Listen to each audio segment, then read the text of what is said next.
तो स्टूडेंट्स देखिए एक्सरसाइज 1.1 का पार्ट 2 हम समझेंगे। इसके पहले वाली वीडियो में हमने एक्सरसाइज 1.1 का जो कॉन्सेप्ट है यूक्लिड डिवीज़न लेमा, तो लेमा को हमने समझा, जिसमें ये बताया गया था कि dividend equal to divisor into quotient plus remainder. तो लेमा जो था, तो लेमा ऑलरेडी प्रूवन स्टेटमेंट था, तो उसका यूज़ हम लोग करेंगे अब इस एक्सरसाइज 1.1 को सॉल्व करने में। तो देखिए ज़रा टॉपिक जो अगर देखें तो टॉपिक है ये यूक्लिड डिवीज़न एल्गोरिदम। टॉपिक है यूक्लिड डिवीज़न एल्गोरिदम। तो देखो बेटा, कल यहाँ पर लेमा आया हुआ था और आज यहाँ पर एल्गोरिदम आ गया। तो देखो एल्गोरिदम और लेमा डिफर गया है दोनों में। लेमा ऑलरेडी प्रूवन था, और जैसा कि मैंने बताया था आप लोग को कल ही कि एल्गोरिदम जो होता है, एल्गोरिदम वर्ड का मतलब होता है set of steps that are used for solving a particular problem. मतलब उस लेमा को यूज़ करके हम कई सारे स्टेप्स में किसी भी चीज़ को प्रूव कर रहे हैं, तो वो हो गया एल्गोरिदम। यानी set of steps that are used for solving a particular problem, यानी किसी भी प्रॉब्लम को सॉल्व करने में जो भी स्टेप्स होंगे उनको हम एल्गोरिदम कहेंगे। ठीक है, तो देखिए जरा यहाँ पर अब इस एल्गोरिदम में हम समझेंगे एल्गोरिदम अप्लाई कर रहे हैं जो स्टेप, उनको हम एल्गोरिदम कहेंगे। तो इस एक्सरसाइज 1.1 में जो पहला क्वेश्चन है वो है एचसीएफ से रिलेटेड। तो आप कहेंगे सर ये जो एचसीएफ आ रहा है, फाइंड द एचसीएफ आ रहा है, यहाँ पर क्वेश्चन जो आ रहा है आपके एक्सरसाइज 1.1 में जो फर्स्ट क्वेश्चन है फाइंड द एचसीएफ करके है।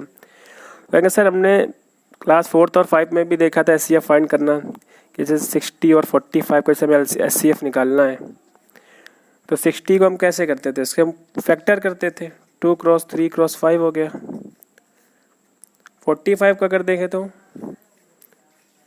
उसमें बेटा 2 2 ज़ा 4 3 ज़ा 12 5 ज़ा 60। 45 को देखें तो 3 क्रॉस 5 क्रॉस 5।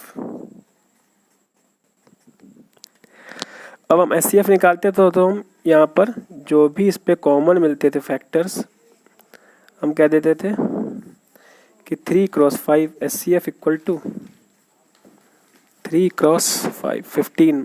इसका एचसीएफ सर 15 होगा। तो ये मेथड था एचसीएफ निकालने का। तो ये जो एक्सरसाइज है 1.1, इसमें जो सॉल्व करना है क्या इसी तरीके से एचसीएफ निकालने हैं।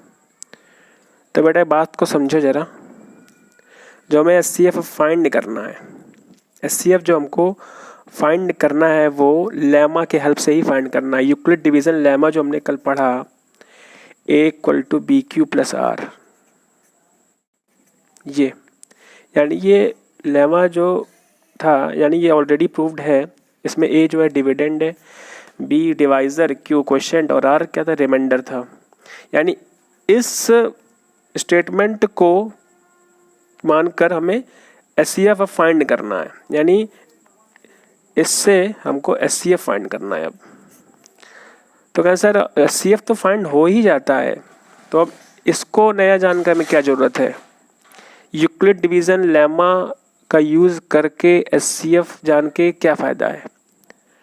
तो बेटा देखो फ़ायदा ये है, जैसे मान लीजिए आपकी एक्सरसाइज में देखिए एक्सरसाइज 1.1 का जो क्वेश्चन नंबर 3 देखिए। अब अच्छा, जैसे 3rd नंबर क्वेश्चन इसमें दिया हुआ है एक्सरसाइज 1.1 का क्वेश्चन नंबर 3, फर्स्ट का 3 देखिए ज़रा। Find the HCF of 867 and 255। और अगर फर्स्ट क्वेश्चन देखेंगे तो 196 एंड 38220 है। तो अगर आप देखें तो इतने बड़े बड़े नंबर्स हैं, अगर आप इनका फैक्टर करेंगे फिर ऐसे करेंगे, देखेंगे यहाँ पर कॉमन क्या मिल रहा है, तो टाइम बहुत कंज्यूम होगा। तो लेमा जो यूक्लिड डिवीज़न लेमा है, यानी जो डिवीज़न से रिलेटेड जो उन्होंने ये प्रूवन स्टेटमेंट दिया, वो इसीलिए दिया कि भाई आप एचसीएफ जो है ना निकाल सको, इतना टाइम आपका खर्च ना हो, फैक्टर वैक्टर ना करना पड़े। तो करना क्या है, जो करना ये है आपको, ये जो नंबर आपको दिए गए हैं इन नंबर में आपको एक को ए आपको कहना है और एक को बी कहना है। अब किसको ए कहेंगे किसको बी कहेंगे, तो इन दोनों में देखना है बड़ा नंबर कौन है। जो बड़ा होगा उसको ए कहेंगे और जो छोटा होगा उसको बी कहेंगे। वैसे ए क्या है यहाँ पर, ए डिविडेंड है, बी क्या है, डिवाइज़र है। तो इसको अब क्या मानेंगे, ये डिविडेंड और ये डिवाइज़र है। ऐसा मानते हुए हम डिवाइड करना में स्टार्ट करेंगे। तो जब हम डिवाइड करना स्टार्ट करेंगे तो देखेंगे 867 को हम जब डिवाइड करेंगे 255 से, तो 3 टाइम्स गया है पहले। जब आप करोगे इसको कंप्लीट तो बेटा डिवाइड आप करना है इसको कंप्लीट, ठीक है। तो पहले स्टेप में यहाँ क्या बचेगा, 102 बचेगा। तो यहाँ पर अगर देखें आप तो इसको हम कैसे लिखते हैं, हम लिखते हैं dividend equal to divisor multiply quotient plus remainder. अब यहाँ पर समझिए, आप यहाँ पर ये समझना है कि रिमाइंडर को चेक करना है। जैसे रिमाइंडर को चेक किया कि रिमाइंडर हम देख रहे हैं, रिमाइंडर जो है हमारा वो ज़ीरो जो है नहीं है, रिमाइंडर ज़ीरो नहीं है। तो जैसे अगर देखना कि यहाँ रिमाइंडर ज़ीरो नहीं आ रहा है तो बस करना ये है, यहाँ पे फिर देखना है कि जो डिवाइज़र है इसको कह लो ए और जो ये रिमाइंडर इसको कह लो बी। अगेन हमको यानी ये हो गया डिविडेंड और ये हो गया डिवाइज़र। तो फिर से हमने डिवाइड किया, तो जब हम डिवाइड करेंगे फिर से तो लेट्स से 2 बार गया, यहाँ पर आया 204। जब हम यहाँ पे सब्ट्रैक्ट करेंगे 51 आया। अब इसको फिर से लिखेंगे लेमा के फॉर्म में। तो देखिए ज़रा, A equal to B Q plus R के फॉर्म में अगर लिखें हम यहाँ पर, तो यहाँ पर ए क्या है, डिविडेंड 255 है, डिवाइज़र क्या है 102, क्वेश्चन कितना है 2 है, रिमाइंडर कितना है 51 है। क्या रिमाइंडर यहाँ पे आपका ज़ीरो आया है? तो जब तक रिमाइंडर आपका ज़ीरो नहीं आएगा तब तक यहाँ पर आप इसको ए मानेंगे अगले स्टेप में और इसको मानेंगे अब बी, ठीक है। आगे देखिए, अब इसको अगर ए माना तो ये ए हो गया, फिर से आप डिवाइड करेंगे तो देखिए 2 टाइम्स गया और ये यहाँ पर फाइनल ज़ीरो आ गया। तो देखिए यहाँ पर divisor equal to dividend equal to divisor कितना है 51 मल्टीप्लाई क्वोशिएंट 2, रिमाइंडर कितना है 0। तो बेटा ध्यान देना, जैसे ही आपका रिमाइंडर 0 आ जाए वैसे ही उस टाइम पर जो भी आपका डिवाइज़र होगा वही आपका एचसीएफ है, ओके। तो देखो बेटा, अब एक बात समझो ज़रा, एचसीएफ ऑफ 867 and 255 is 51।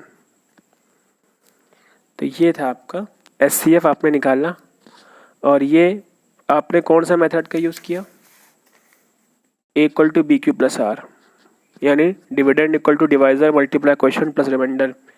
ये क्या था, ये था यूक्लिड डिवीज़न लेमा, और इसका यूज़ करके जो स्टेप्स लगाए हैं तो ये बन गई एल्गोरिदम। एल्गोरिदम क्या है, set of steps that are used for solving a problem. यानी इसी का यूज़ करके तो हम बार बार हर स्टेप में इसी का यूज़ कर रहे हैं, और ये सारे स्टेप्स जो हैं इसी को हम एल्गोरिदम कहते हैं, ओके। अब देखिए समझिए ज़रा, एक क्वेश्चन और लेते हैं। अब अगर क्वेश्चन देखें हम फर्स्ट का सेकंड नंबर, तो देखिए ज़रा उस पर है 196 and 38220। फिर से अब ए किसको कहेंगे, ये ए है, ठीक है। जो लार्जर नंबर होगा वो आपका ए होगा, जो स्मॉलर होगा वो आपका बी होगा, ठीक है।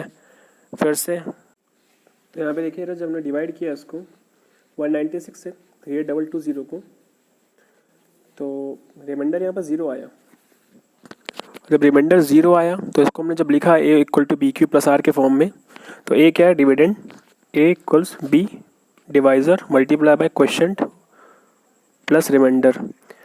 तो बेटा जैसे ही रिमाइंडर 0 आ गया ना, मैंने क्या बताया था पहले ही, जैसे ही आपका जो रिमाइंडर है वो 0 के इक्वल हो गया, उसी स्टेप में जो आपका डिवाइज़र होगा वही एचसीएफ कहलाएगा, वही उन नंबर्स का एचसीएफ होगा।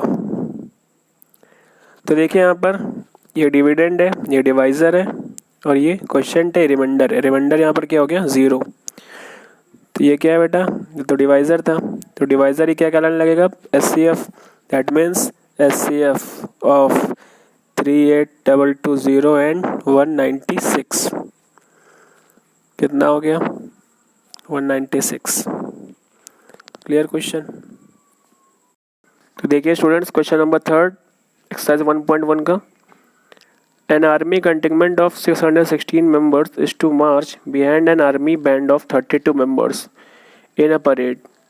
The two groups are to be marched in the same number of columns. What is the maximum number of columns in which they can march? तो देखो इस क्वेश्चन में क्या समझना है। पहले बात तो भाई दो ग्रुप बनाने हैं, 2 ग्रुप्स होंगे, ठीक है, first group and second group. तो first group and second group में क्या होना है, फिर दोनों में सेम मेंबर्स होंगे, दोनों ग्रुप में जो नंबर ऑफ मेंबर्स हैं वो सेम होंगे। और ख़ास बात क्या है कि आर्मी बैंड जो है उनका, यानी बैंड जो होता है वो तो परेड के आगे चलेगा ना, वो 32 मेंबर्स का जो बैंड है वो 32 मेंबर्स का है, और बाकी मेंबर्स उस बैंड के पीछे होंगे। जो सेम नंबर ये यहाँ पर ग्रुप बना है, ऐसे ही सेम एज इट इज़ एक और बनेगा, क्योंकि यहाँ पर 2 ग्रुप बनाने हैं, ठीक है। सो आपको ये फाइंड करना है कि जो मैक्सिमम नंबर ऑफ कॉलम्स होंगे इन विच दे कैन मार्च, तो कितने कॉलम बनाए जाएं कि इसमें वो मार्च कर सके। तो देखो एक बात समझो, इस क्वेश्चन में क्या फाइंड आउट करना है। इस क्वेश्चन में आप एक बात समझा करो, जो वर्ड मैक्सिमम आ गया, तो इस वर्ड मैक्सिमम के आने से आपको ये समझना चाहिए जो मैक्सिमम होता है, मैक्सिमम का मतलब एचसीएफ, और जब लोवेस्ट आ जाए तो लोवेस्ट का मतलब आपको समझना है एलसीएम से। तो देखिए जरा, मैक्सिमम वर्ड का मतलब आपको समझना है एचसीएफ से, क्योंकि highest common factor, highest word इसमें आता है, हाईएस्ट कॉमन फैक्टर होता है ये। तो भाई मैक्सिमम जब आए, ध्यान रखना जिस क्वेश्चन में, उसमें आपको एचसीएफ फाइंड आउट करना है। किसका एचसीएफ फाइंड करेंगे, 616 और 32 मेंबर्स का। तो एक बात ध्यान दें यहाँ पे कि यहाँ पर कुछ क्वेश्चन में ऐसा बोला है कि जो एचसीएफ फाइंड करना है वो लेमा का यूज़, यानी यूक्लिड डिवीज़न लेमा का यूज़ करके फाइंड करना है, ऐसा तो बोला नहीं है। आप बिल्कुल जो पुराना वाला मेथड है ना, यानी आप पहले क्या करते हो, कॉमन फैक्टर करते हो उनके, और फिर जो कॉमन फैक्टर होता है, हाईएस्ट कॉमन फैक्टर होता है, वो आप एचसीएफ होता है। तो जब आप 616 फैक्टर्स करोगे तो फैक्टर्स कर लेना, 32 के करोगे तो देखो अब इसमें समझो जरा, इसको क्या लिख सकते हैं, 2 की पावर 3 इंटू 7 इंटू 11, और इसको क्या लिखेंगे, 2 की पावर 5। तो देखो समझो यहाँ पर, अब एचसीएफ जो होता है, एचसीएफ, तो एचसीएफ क्या होता है, कैसे फाइंड आउट करेंगे। तो भाई एचसीएफ ध्यान रखो, product of lowest power of all common factor, यानी इसका मतलब क्या है भाई, इसका मतलब ये है कि पहले बात तो देखो इन दोनों में क्या कॉमन है, ये इसके फैक्टर्स हैं, ये इसके फैक्टर्स हैं। कॉमन क्या है, कॉमन 2 है, ठीक है, कॉमन 2 है। आप एचसीएफ निकालेंगे तो इसमें क्या क्या है, प्रोडक्ट किसका, लोवेस्ट पावर का, लोवेस्ट पावर रहेगी किसकी, कॉमन फैक्टर की, यानी जो भी कॉमन फैक्टर इन दोनों में हो, कॉमन फैक्टर तो भाई 2 है। अब इनकी पावर्स पे जाओ, और पावर कैसी होनी चाहिए, लोवेस्ट होनी चाहिए। तो लोवेस्ट कहाँ पे 3 है, तो 2 की पावर 3 क्या हो गया SCF, एंड 2 की पावर 3 मतलब 8। तो जो इस क्वेश्चन ने पूछा था मैक्सिमम नंबर ऑफ कॉलम्स, तो कितने हो सकते हैं मैक्सिमम नंबर ऑफ कॉलम, 8। ठीक है, अब आप देखो एक बात समझो, इस क्वेश्चन को आप यूक्लिड डिवीजन लेमा से भी सॉल्व कर सकते हैं।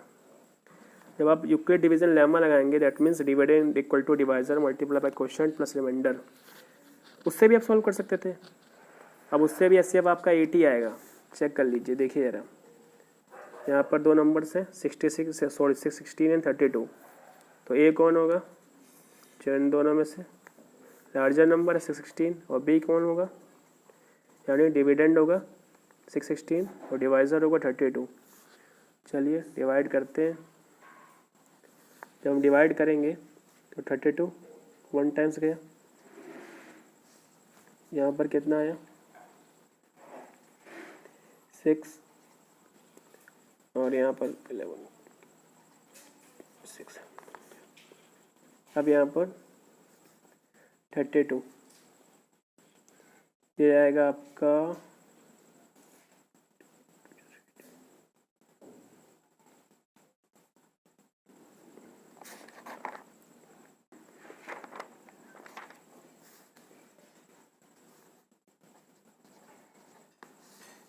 16 में हट गया 8 आया, और यहाँ पर आपका बचा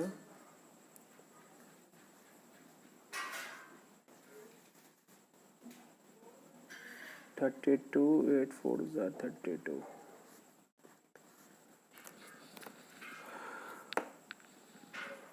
तो देखिए यार, एक स्टेप तो यहाँ पर ये हो गया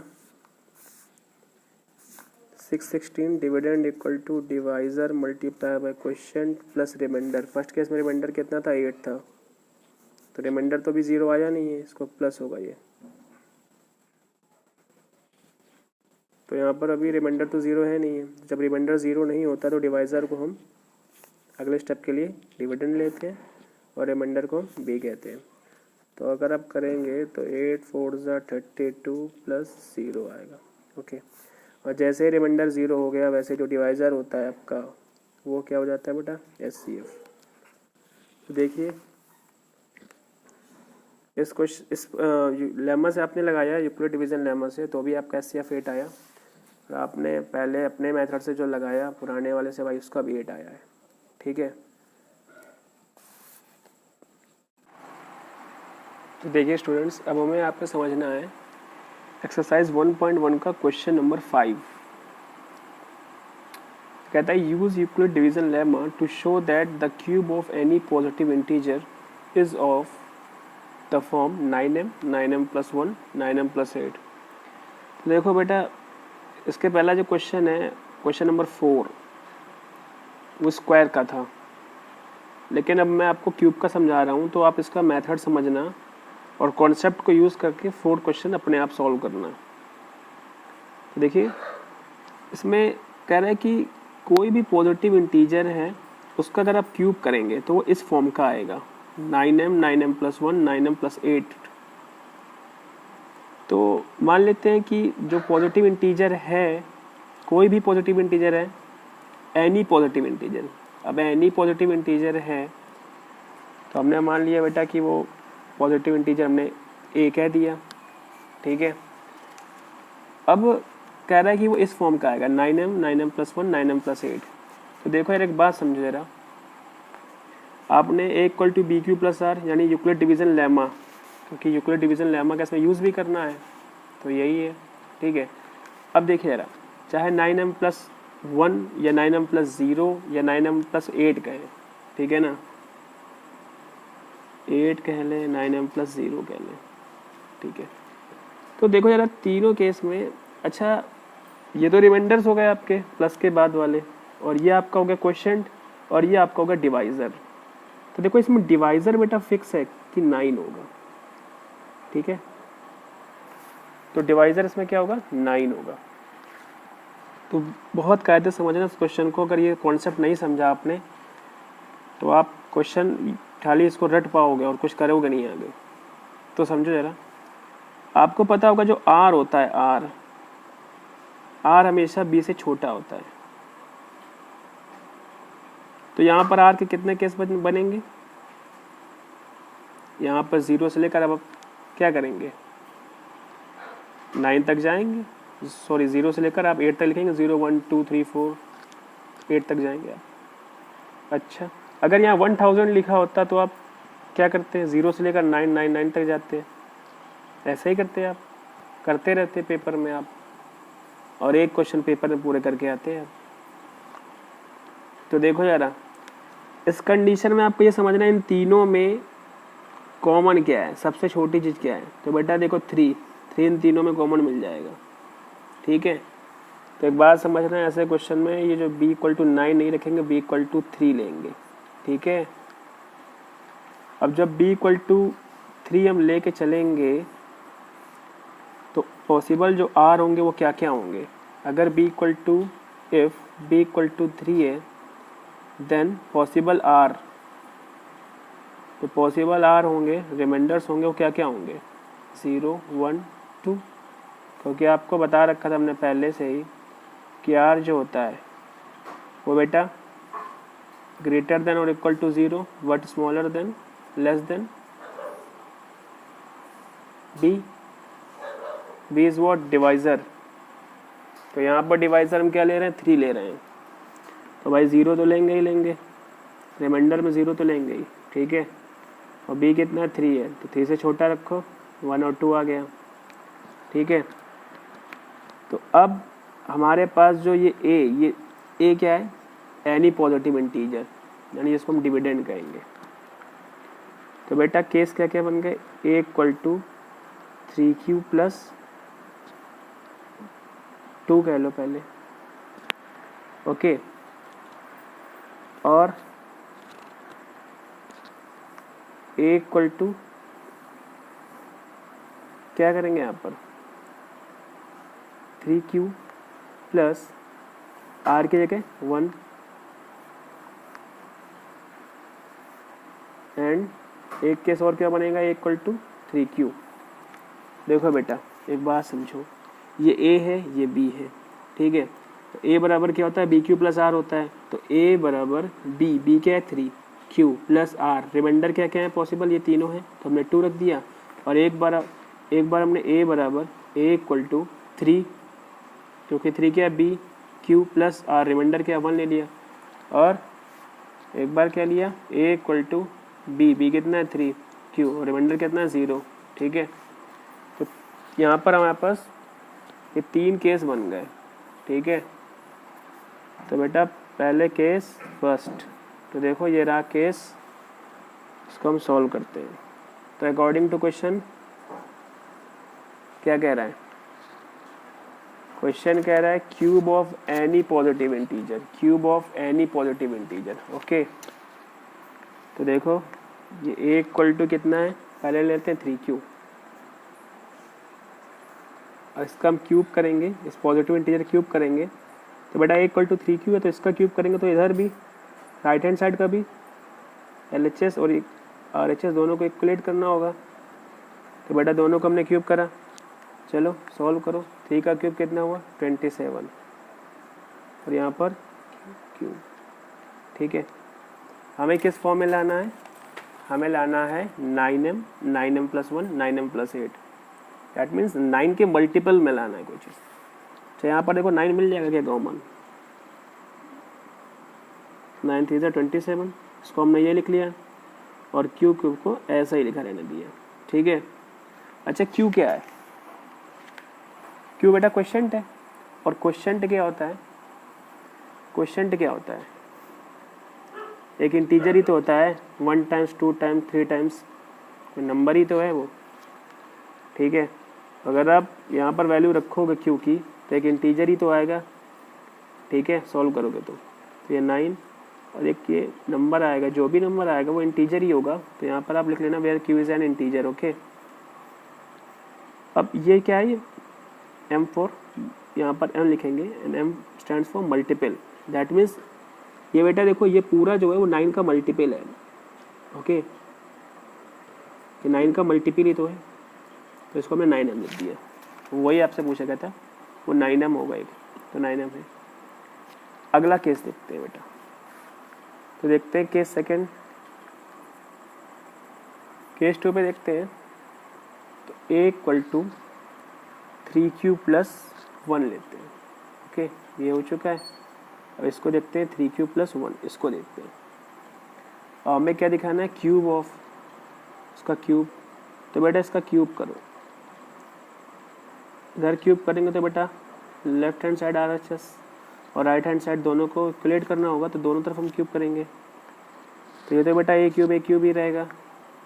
इसको सॉल्व करेंगे, a प्लस बी का होल क्यूब, तो a cube plus b cube plus 3ab a plus b within bracket. तो उसको आप सॉल्व करेंगे,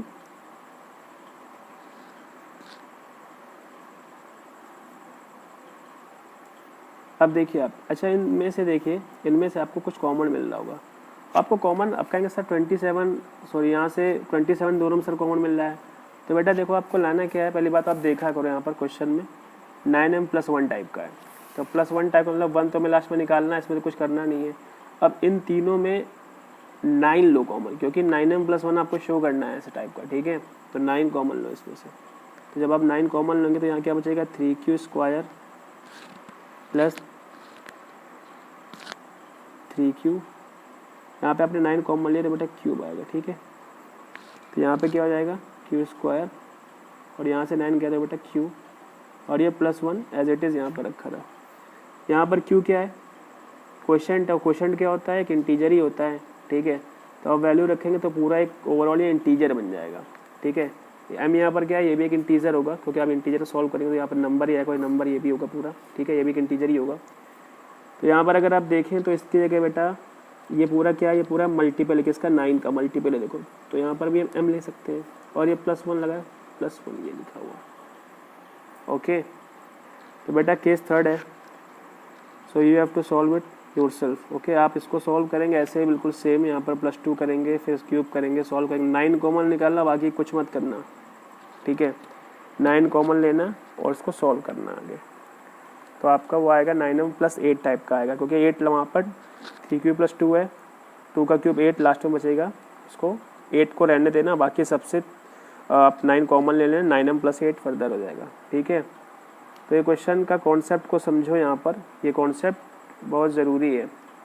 आप यहाँ पर 9 मत ले लेना b को, b इक्वल टू 9 लोगे तो आप जो r की पॉसिबल वैल्यूज़ आप 0 to 8 रखोगे, फिर बहुत बड़ा हो जाएगा करने में, ठीक है। तो देखा ये करो कि इन तीनों में कॉमन क्या चीज़ है, 3 कॉमन था तो b को 3 ले लेना है, ठीक है। ओके।